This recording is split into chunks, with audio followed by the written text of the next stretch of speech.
What's going on, guys? This is Ryan with RK Outpost, and sometimes people say something that is just so stupid. It makes you think, is there any way that this person is serious? Do they really not understand the words that are coming out of their mouth? Could they really be this tone deaf and this dumb? Well, today that person is J.J. Abrams. It's not the first time that I've thought these things about J.J. Abrams. I can't imagine that it will be the last. J.J. Abrams is someone who I have almost no respect for. He is the destroyer of franchises. Everything that he touches will eventually die, will eventually wither. Sometimes it's a slow and painful death. Sometimes it's a very quick one. But J.J. Abrams, the architect of The Force Awakens and The Rise of Skywalker, said something today that a lot of people are going to be talking about. He just started trending, only a couple thousand tweets. I imagine it will be more. It's just hard to imagine that someone actually says something like this without understanding how it's going to come off. We have been saying forever that, you know what, the biggest problem with Star Wars, the biggest problem with the sequel trilogy is that they clearly had no plan. Yet they denied and denied and denied that over and over again. They said, oh, it was always the plan. We always had this plan out, blah, blah, blah, blah. Well, it has been exposed that that is not the case. And now J.J. Abrams is actually saying this. I'm just going to let you guys listen and stop talking about it. Bespin Bulletin, almost 18 months after The Rise of Skywalker, J.J. Abrams reflects on the sequel trilogy and how he's learned having a plan is crucial.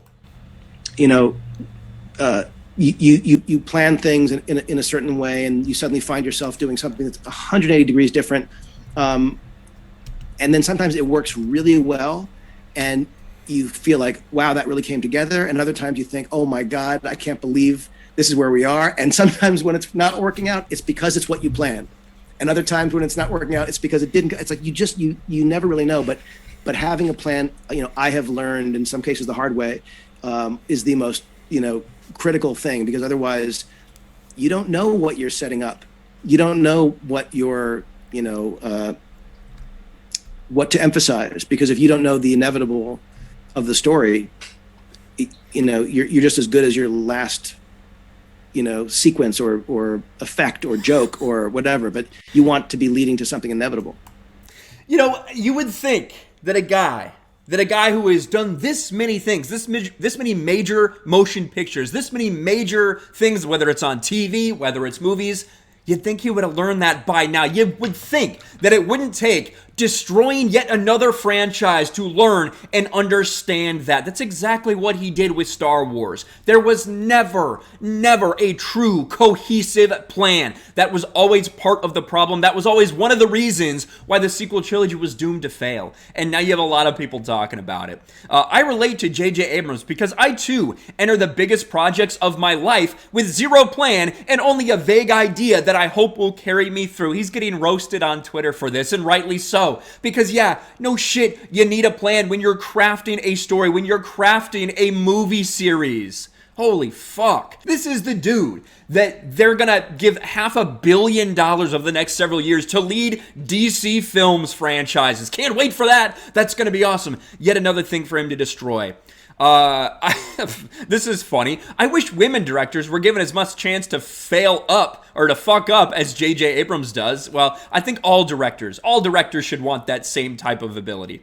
After completing his 6th feature film, J.J. Abrams realizes, wait, people plan these things out?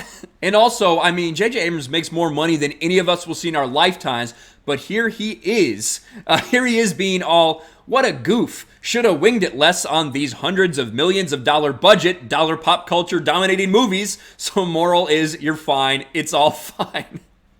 Next article, J.J. Abrams acknowledges it probably would have been better if they'd approached Lost with a plan. Next article, J.J. Abrams acknowledged it probably would have been better if they'd approached Fringe with a plan. Yeah, over and over again, I'm pretty sure you could say that.